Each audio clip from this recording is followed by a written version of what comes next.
Hey guys, welcome to another video on the channel. Today I'm going to be showing off my ranch and slime rancher. I can farm just about every type of crop and have every type of slime, as well as every type of Gordo, not that those really matter. My farm also makes a pretty decent amount of money. As you can see, I'm at 2.7 million coins. Not that I can really do a whole lot with that at the moment, but when they add more stuff to buy, I'll go ahead and buy it right away. So in this video I'm going to be showing off just about everything that I have, from my drone setups to my crops and slimes. I'm also going to be showing you my route to get this done as quickly and efficiently as possible.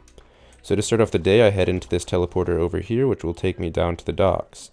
Now down at the docks I have two simple drones, which collect crops and puddle plorts. The puddle plorts are from over there at the farm and they're just sold from there.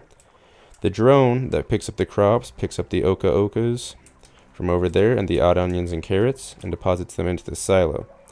Now from the silo, I take the carrots, that is, and I deposit them into these warp depots over here so that I can collect them later on in the route.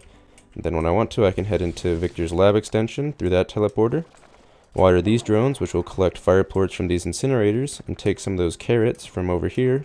So I'll take the carrots that I need and deposit them into the incinerators, and then my drones will pick up the fire plorts that the fire slimes produce and deposit them into this silo.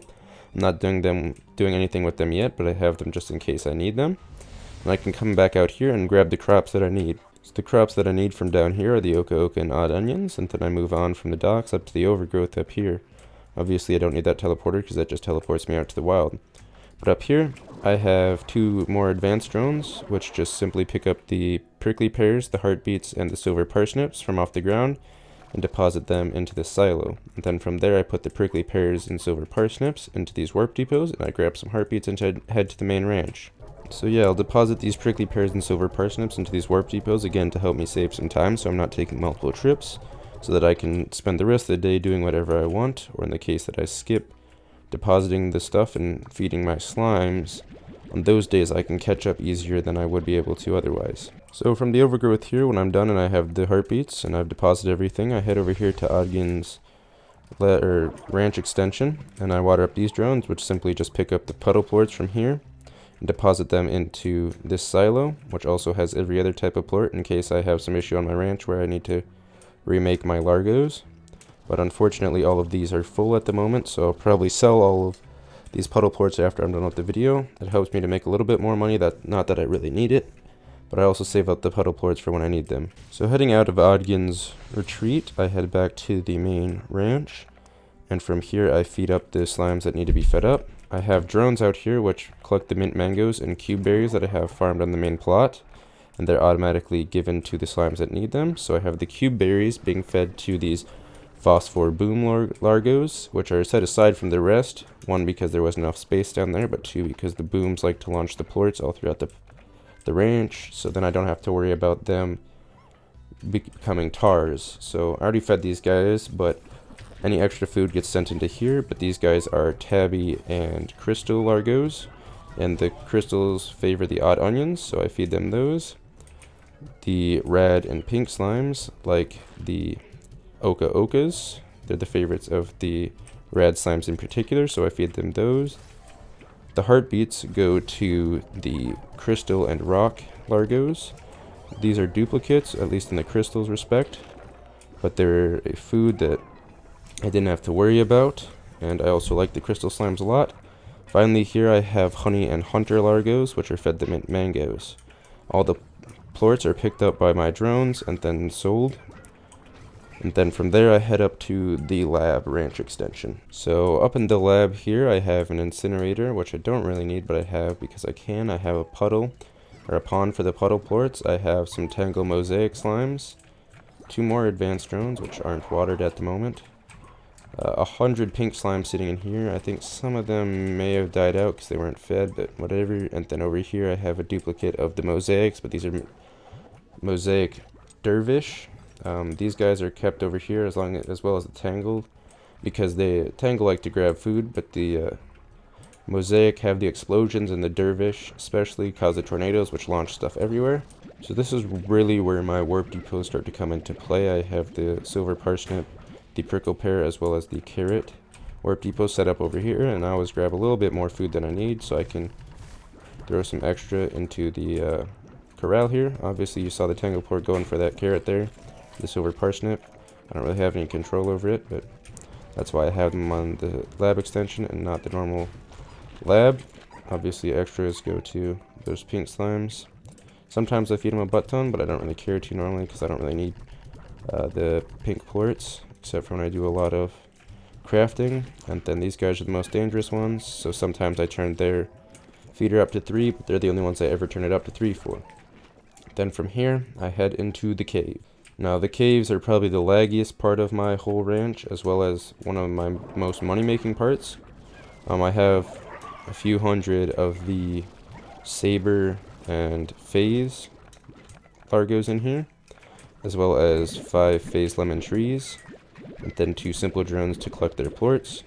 So I leave these out and let them go eat from the trees whenever they want, as well as when they start to fill up with the phase lemons, I'll go around and collect up the phase lemons, then shoot them all at these guys for them to eat, and then it greatly increases the amount of money I'm making. I have some toys in here to help keep them calm down. But yeah, basically all I do in here is shoot these phase lemons at these guys and watch them produce all the duplicate, or all the double plorts. And then I just do that a few times until I run out of phase lemons, and then I move on to the next part. So luckily there weren't too many of the phase lemons lying around, just about 150 of them. So I fed them all of these guys, but obviously if you look at this is the reason I do it like this, because there's just a crap ton of plorts here, which my 2 simple drones will pick up. And I have these guys like this because the phase dudes just teleport out, and I said screw it, so set them all out here to free roam. It's definitely the most money-making part of my ranch, but that's all that is. And from here I head into Mochi Miles ranch extension. In here I just have 1 simple drone that goes around and collects the chickens from these. All 4 of these pens, I have all 4 of the chickens in here.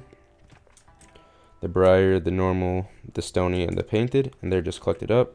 This has been going for 80 days, and I still don't have 300 of any type of chicken, which is why I don't really use any meat for my slimes. I farm them all with crops because it's just not a very sustainable food source. I mean, obviously there's places like the overgrowth over there which spawns chickens every day, but I don't really care to deal with that. And all I really have left on this ranch here is just my Gordos, which there's a gold Gordo, which I'll be popping soon because I almost have enough Gilded Gingers to replace it. But yeah, I just have all the Gordos up here, and I'm going to show you the rest of my stuff. So most of my teleporters take me to important places around the world. This one just takes me to the Glass Desert, and I have a little route I check every day for Gilded Gingers. This one here also takes me to the Glass Desert. But here I have 3 of each type of the science farm materials, 3 of the apiaries, 3 of the pumps, and 3 of the mines, which I can collect. They're the most advanced ones, the tier 4. And then over here I have my warp to the indigo quarry, which I have 3 drills, I believe. Here takes me to the ruins, which I just have echo nets set up to collect the echoes when I want to.